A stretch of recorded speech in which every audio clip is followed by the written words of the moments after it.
This is a true capture story from Ohio. It started in Elk Creek, Virginia, on a small farm there.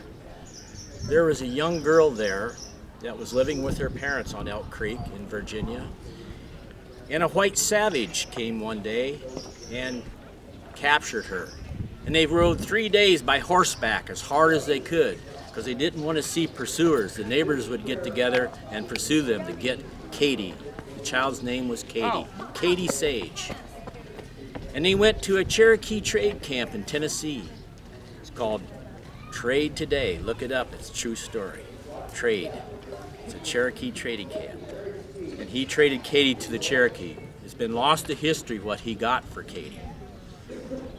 From there at trade, the Cherokees put Katy in birch bark canoes and took her 186 miles to the Ohio River, all by canoes. They landed their boats. It's not written how they traveled, but they wound up in Columbus, Ohio. Not the Columbus we know today, but it's on a map. It's a true story. They sent runners out to Cranetown. Cranetown was the principal town of Tarhee, the chief of the Wyandotte Nation. They also called him the Crane. Tarhee says, "Bring Katy to me. I want to see her." So they went back, got Katy, took her to Cranetown.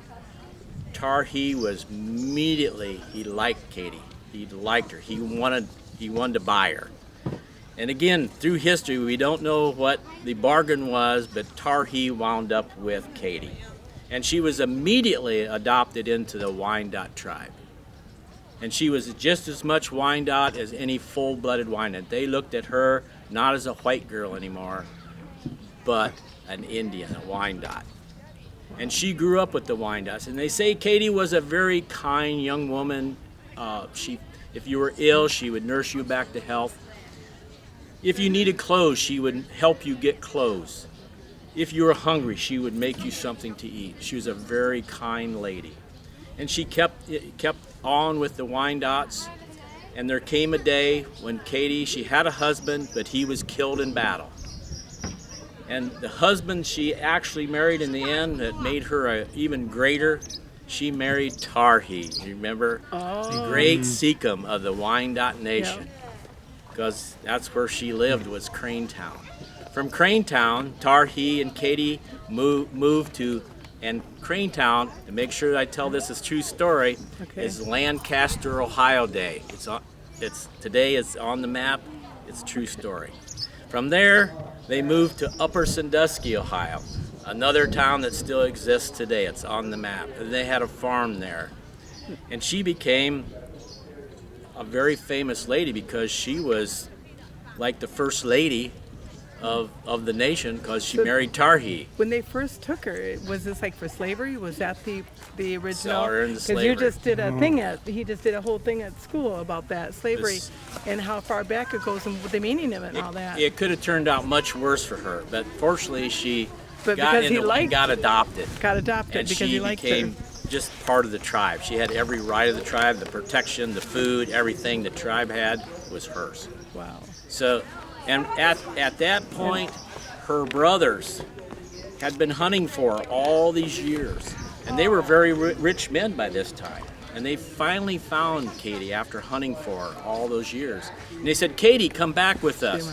We will build you a fine house. You'll have servants and nice clothes and all the food you would ever want." And Katy's answer was, "I will stay with the Wyandottes." Wow. I will stay with the Wyandottes. Because that's what she knew, and that was what. And she moved with the Wyandottes in 1843 when they were moved to Kansas. She stayed with them the whole time. Now, the important part of this, and I left this to the end, Katy, the Indians loved her so much, and they knew she was English. So her Indian name was Yoroaquin, which is roughly translated to English is Sally, and Sally's an English name. Yep. So they wanted to honor her with her Indian name meaning an English name also. And I think the most important thing that most people, she became all this. She was 5 years old when this all started. When she was taken, she was 5. And Wow. she was blue-eyed and blonde-haired. Yeah. And she wound up married to the greatest Wyandotte that probably ever lived. Wow.